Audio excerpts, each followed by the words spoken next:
Summer season यानी कि गर्मियों का मौसम। जैसे कि आप लोग जानते हो कि समर सीजन आ चुका है and summers are never easy for everyone, especially उन लोगों के लिए जिनका एक छोटा सा बेबी है। आई नो आप लोग बहुत ज्यादा वरीड होगे कि how to take care of your baby in summers. So in this video I am going to share with you 10 handy summer care tips जिससे आपके बेबी की जो समर्स है वो कंफर्टेबल और सेफ गुजरे। Hello moms and dads, welcome again to be a mom family. So सबसे पहला समर केयर टिप है बेबी की डाइट। बेबी की डाइट बहुत इंपॉर्टेंट रोल प्ले करती है समर सीजन में उसका ख्याल रखने के लिए। सबसे पहली चीज आपको ध्यान रखनी है कि अगर बेबी 6 महीने से छोटा है देन हम उसको सिर्फ ब्रेस्ट मिल्क या फिर फॉर्मूला मिल्क ही देते हैं, इसके अलावा कुछ नहीं देते हैं। तो आपको समर्स में ये इंश्योर करना है कि हर थोड़ी देर के बाद अपने बेबी को ब्रेस्ट मिल्क या फिर फॉर्मूला मिल्क दे ताकि बच्चा हाइड्रेट रहे, वो डिहाइड्रेशन का शिकार ना हो। और अगर आपका बेबी 6 महीने से ऊपर का है तो उसको हाइड्रेट रखने के लिए बहुत सारे ऑप्शंस हो जाते हैं। जस्ट लाइक आप उसे वाटर दे सकते हो, आप उसे बहुत सारी जूसेस दे सकते हो। समर सीजन में बहुत सारे ऐसे फ्रूट्स होते हैं जिसमें वाटर का कंटेंट काफी हद तक होता है, तो उन फ्रूट्स को आप इंट्रोड्यूस करा सकते हो। इसके साथ में आप कोई भी फ्रूट जो है वो बच्चे को सक करने के लिए दे दीजिए, लेकिन आपको ये इंश्योर करना है कि उससे बच्चे को कोई चोकिंग ना हो, उसका गले में वो चीज फंस ना जाए। सेकेंड टिप है आपके बेबी के लिए हाइजीनिक वाटर। आपको अपने बेबी को वही पानी देना है जो कि पहले अच्छे से बॉईल किया हुआ हो। पहले आप पानी को अच्छे से बॉईल कर लीजिए, उसके बाद ही बच्चे को दीजिए। अगर आप कहीं बाहर हो और बॉटल वाटर यूज कर रहे हो तो आपको कुछ चीजों का ध्यान रखने की जरूरत है। जस्ट लाइक वो प्रॉपर सील्ड हो, उसमें जो भी डेट्स मेंशन हो उसको ठीक से देख लीजिए, उसके बाद ही अपने बच्चे को पानी दीजिए। अगला टिप है डिहाइड्रेशन। डिहाइड्रेशन के ऊपर आपको समर सीजन में बहुत ज्यादा ध्यान रखने की जरूरत है कि कहीं आपका बच्चा डिहाइड्रेट तो नहीं है। इसको किस तरीके से चेक करना है, इसको आपको देखना है कि बच्चा कितनी बार यूरिन पास कर रहा है, यानी कि पेशाब वो कर रहा है। अगर बच्चे का डायपर 6 घंटे के अंदर गीला नहीं हो रहा है दैट मीन्स हो सकता है कि वो डिहाइड्रेशन का शिकार हो। इसके साथ में आपको ये चेक करना है कि कहीं उसके लिप्स जो है वो बिल्कुल ड्राई तो नहीं है, उसका मुंह सूखा सूखा तो नहीं है। अगर ऐसा कुछ भी है तो आपको ये चीज इंश्योर करनी है कि उसका वाटर इनटेक, जूसेस इनटेक, अगर बच्चा 6 महीने से छोटा है तो ब्रेस्ट मिल्क और फॉर्मूला मिल्क जो है फ्रिक्वेंटली उसको देना है। अगर और ज्यादा बच्चा डिहाइड्रेट हो रहा है तो प्लीज एक बार डॉक्टर से कंसल्ट जरूर कर लीजिए। अगर वो आपको ORS रिकमेंड करते हैं तो प्लीज उसको जरूर इंस्ट्रक्शन को डॉक्टर के फॉलो करिए। अगला टिप है अपने बच्चों को मॉस्किटोज और बग से बचा के रखना, यानी कि मच्छरों से, कीड़ों से बचा के रखना। समर सीजन में ये प्रॉब्लम बहुत ही आम हो जाती है, बच्चों के कीड़े मकोड़े काट लेते हैं, तो उससे आपको अपने बच्चे को बचा के रखना है। ये कैसे आप कर सकते हो, आप नेट का इस्तेमाल कर सकते हो जो भी बहुत ही सेफ है, या फिर आप अपने जो भी गेट है, किवाड़े हैं या विंडो है वहां पे वाइड नेट लगा सकते हो, या फिर उसके किवाड़ भी आप लगा सकते हो ताकि जो मच्छर है वो अंदर ना आ पाए और आपकी बेबी को हार्म ना पहुंचाए। इसके साथ में मार्केट में बहुत सारे ऑर्गेनिक बग स्प्रे अवेलेबल है। आपको ये इंश्योर करना है कि जो भी बग स्प्रे आप यूज कर रहे हो, मॉस्किटो किलर आप यूज कर रहे हो, तो वो ऑर्गेनिक होना चाहिए, उससे बच्चे को कोई भी हार्म ना हो।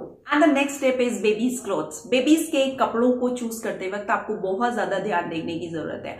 आपको वही कपड़ों का इस्तेमाल करना है जो कि वो जिनका फैब्रिक कॉटन हो, जो कि सॉफ्ट हो, और ढीले कपड़ों का ही गर्मियों के टाइम में इस्तेमाल करना है। आपको सिंथेटिक बिल्कुल भी इस्तेमाल नहीं करना है, क्योंकि उससे आपके बच्चों की स्किन प्रॉपरली ब्रीथ नहीं ले पाती है और सफोकेटेड हो जाती है और बच्चों के रैशेस भी हो जाते हैं। तो इनको अवॉइड करने के लिए आपको सॉफ्ट और कॉटन के कपड़ों का ही इस्तेमाल करना है। अगर आप बाहर कहीं जा रहे हो, आउटिंग पे जा रहे हो, देन आपको फुल स्लीव्स के कपड़े ही पहनाने हैं। पजामा भी फुल होना चाहिए ताकि बच्चों के हाथ और पैर ढके रहें, जिससे उसे कोई कीड़े वगैरह उसको ना काट पाए और उसका सन बर्न भी ना हो। तो उससे प्रोटेक्ट करने के लिए आप फुल स्लीव्स वाले कपड़े और पजामा जो फुल होता है वही पहनाएं, ना कि शॉर्ट्स में आप बच्चों को बाहर ले जाएं। जब बच्चा ओवर हीट हो रहा हो तो ध्यान रखने की जरूरत है कि उसके सर को आपको ड्राई क्लॉथ से क्लीन नहीं करना है, थोड़ा सा कपड़ा गीला होना चाहिए, उसके बाद ही उसके सर को आप गीले कपड़े से क्लीन करिए। अगला टिप है कि आपको ये इंश्योर करना है कि जो बहुत सारी कॉमन प्रॉब्लम समर्स में हो जाती हैं उनसे आपको अपने बच्चों को प्रोटेक्ट करके रखना है।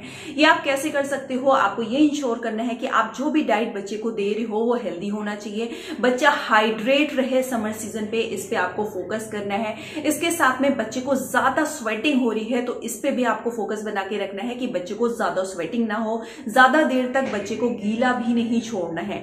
आपको ये इंश्योर करना है जो भी डाइट आप आप दे रहे हो वो इम्यूनिटी बूस्टर डाइट होनी चाहिए, जिससे कि बच्चों की जब इम्यूनिटी बूस्ट होगी तो उससे बच्चों को बीमारियां होने का खतरा भी कम रहेगा। नेक्स्ट स्टेप है कि आपको ये इंश्योर करना है कि बच्चों को सनबर्न ना हो, आपको सन की रेस से बच्चों को प्रोटेक्ट करके रखना है। उसके लिए आपको बेबी फ्रेंडली सनस्क्रीन का इस्तेमाल करना है ताकि आपके बच्चों को जो सन की रेज है वो डायरेक्टली उसको नुकसान ना पहुंचा पाए।